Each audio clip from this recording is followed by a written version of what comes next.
Hello guys, कैसे हैं आप सब।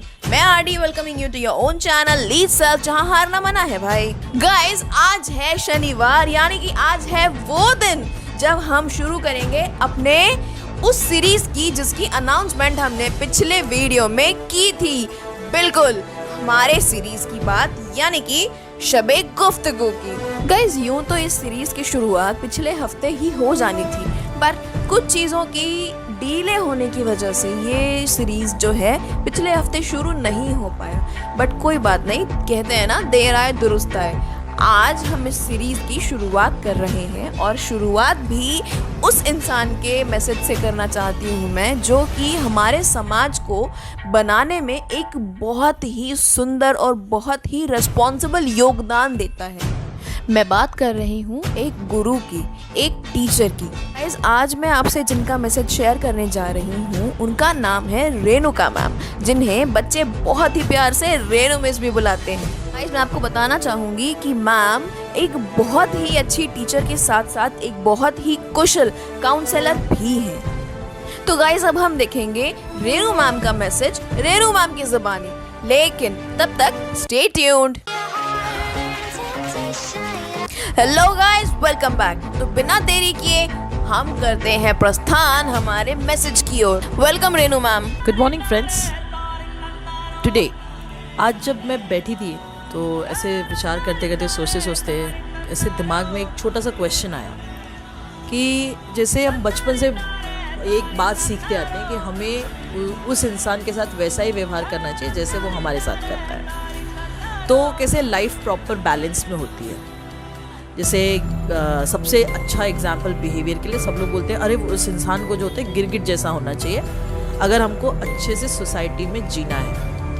तो हम लोग क्या करते हैं, जैसे गिरगिट होती है कि जहाँ पे चैमेलियन वो या फिर कैमेलियन, जो भी आप लोग प्रोनाउंस करते हो, तो जो वो जिस भी एटमॉस्फेयर में जाती है या जिस भी सरफेस पे जाती है, तो उस पर्टिकुलर एरिया का, उस पर्टिकुलर प्रोडक्ट का वो कैसे अपने में कलर धारण करके उसके जैसी हो जाती है।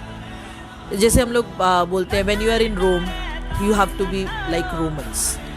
तो जब हम जहाँ जाते हैं हमको उसके जैसे हो जाना चाहिए। सारी बातें सही है, लेकिन अपने लाइफ का 40 इयर्स कंप्लीट करने के बाद and being in a profession like a teacher and थोड़े दिनों के बाद फिर अच्छे से लोगों से कांटेक्ट में आने, करियर काउंसलिंग वाले पार्ट में आने के बाद, उसके बाद एलडी वाले बच्चों से बात करने के बाद, मैंने जो अपना पर्सनल प्रोस्पेक्ट है वो डेवलप किया है। वो ये है कि एक इंसान को अपना नेचर, अपना जो रियल नेचर है वो कभी नहीं छोड़ना चाहिए, कभी नहीं बदलना चाहिए मेरे हिसाब से।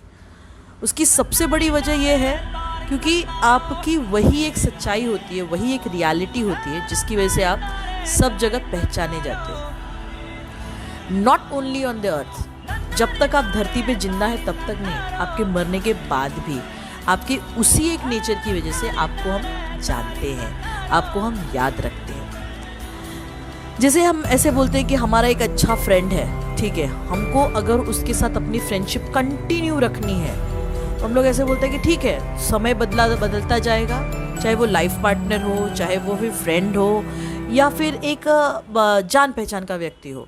तो हम लोग ऐसे जैसे जैसे समय बदलता जाएगा वो मुझे जानेगा, मैं उसे जानूंगा और वो हमारे जैसा हो जाएगा। हम ये सोचते, लेकिन हम कभी भी ये नहीं सोचते कि नहीं, ठीक है, वो उसका अपना पर्सनल नेचर है, वो उसके अपने बिहेव करने का तरीका है, इसलिए वो ऐसा बिहेव कर रहा है। मैं जैसा हूँ मैं वैसा रहूँ, या मैं जैसी हूँ मैं वैसी रहूँ, तो हो सकता है कि हम लोग, हो सकता है इसी वजह से हमारी फ्रेंडशिप हुई है। जैसे इसके लिए छोटा सा एक एग्जाम्पल है या फिर जोक्स पार्ट होता है। जैसे एक गर्लफ्रेंड होती है, वो अपने बॉयफ्रेंड को बोलती है कि तुम्हारे अंदर ये वाली कमी है, तुम बाल कटवा लो। भाई बॉयफ्रेंड लड़की की बात सुन के अपना बाल कटवा लेता है। फिर वो उसको बोलता है कि देखो तुम जो है ना खर्चा बहुत करते हो, तुम खर्चा करना कम कर दो। वो बॉयफ्रेंड जो है वो फिर खर्चा करना कम कर देता है। फिर गर्लफ्रेंड उसको एडवाइस करती है एक काम करो, ऐसे ऐसे ऐसे ऐसे कपड़े पहनने लगो। भाई उनके ऐसे समय बीतता जाता है और उनके रिलेशनशिप को कुछ 6 से 7 साल हो जाते हैं। 8वें साल में वो लड़की बोलती है यार तुम्हारे में तो वो तुम तो पहले जैसे रहे नहीं, तुम तो पूरी तरीके से बदल गए। तो जो इसेंस था उनके रिलेशन का, वो हो सकता है वो बोलते हैं ना difference of the boy, and the difference of the girl वही था। जब दोनों एक दूसरे को बदलने लगते हैं अपनी सहूलियत के हिसाब से, तो अल्टीमेटली जो उनके बीच का वो जो प्यार था या संबंध था वो क्या हो जाता है, थोड़ा थोड़ा सा वो बोरिंग होने लगता है। इंटरेस्टिंग जो लेवल पे वो लोग आए थे साथ में, वो थोड़ा सा बोरिंग होने लगता है, ऐसा मेरा मानना है। बिकॉज अगेन मैं किसी को नहीं बोलती कि मेरा बात सुन के सब लोग चेंज हो, मैं ये सिर्फ अपना एक जो पर्सनल एक्सपीरियंस है वो शेयर कर रही हूँ। इसी तरीके से जब मैं काफ़ी छोटी थी तो एक स्टोरी सुना था मैंने कि एक बहुत अच्छा गुरु था, बहुत मतलब उनका नाम समय वगैरह बहुत अच्छा था, लोग उनके आगे पीछे जाते थे। तो वो गुरु और शिष्य जो थे पुराने ज़माने में, तो सूर्योदय के समय का टाइम था और वो गुरु जो है वो पॉन्ड में स्नान कर रहे थे और उनके सारे शिष्य जो है वो स्नान करने के बाद अपने इसके उस पॉन्ड के आसपास बैठे हुए थे। जब गुरु नहा रहे थे तो उसी समय एक जो स्कॉर्पियो होता है, बिच्छू, वो बह के उनके पास आता है। जो गुरु होते हैं वो अपना हाथ पानी में डालते हैं और उस बिच्छू को उठा के साइड में रख देते हैं, जहाँ पे पानी नहीं था वहाँ रख देते हैं, और बिच्छू क्या करता है, उनको डंक मार लेता है। ये कार्यक्रम, ये प्रक्रिया 7 से 8 बार होती है। वो बिच्छू बह के आता है बार बार और वो गुरु जो बेचारे उसको उठा करके साइड में रखते हैं और बदले में बिच्छू का डंक खाते हैं।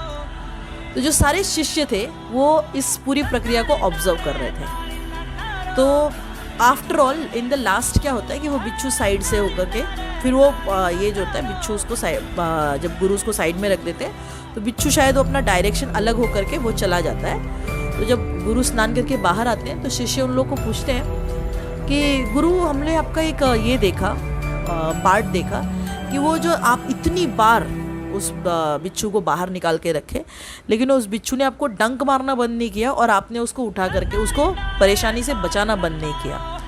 गुरु ने एक बहुत अच्छा आंसर दिया था जिसको बोल के मैं अपना ये स्पीच या फिर थॉट प्रोसेस जो है वो कंप्लीट करना चाहूँगा। उन्होंने कहा कि जब मेरे अच्छे काम की वजह से उस बिच्छू ने अपनी गलत आदत नहीं बदली, मेरे अच्छी आदत की वजह से या मेरे अच्छे व्यवहार की वजह से बिच्छू ने अपनी बुरी आदत नहीं बदली, तो उसकी बुरी आदत की वजह से मैं अपनी अच्छी आदत क्यों बदलूं। Thank you, great day ahead, bye everyone. Guys, बहुत ही सुंदर तरीके से रेनू मैम ने अपने ओपिनियन को, अपने थॉट प्रोसेस को हम सभी के सामने प्रेजेंट किया, हम सब से शेयर किया। गाइस, ठीक रेनू मैम की तरह आप भी अपने आइडियाज़ को, अपने सोच को या फिर अपने किसी इंसिडेंट को हमसे शेयर कर सकते हैं लीड सेल्फ चैनल के थ्रू, और हमसे शेयर करने के लिए अपने मैसेज को रिकॉर्ड करें और भेज दें डिस्क्रिप्शन में दिए हुए ईमेल आईडी पे। गाइस, आज के लिए बस इतना ही, फिर मिलेंगे अगले शनिवार को एक नए आइडियोलॉजी, एक नए थॉट प्रोसेस के साथ।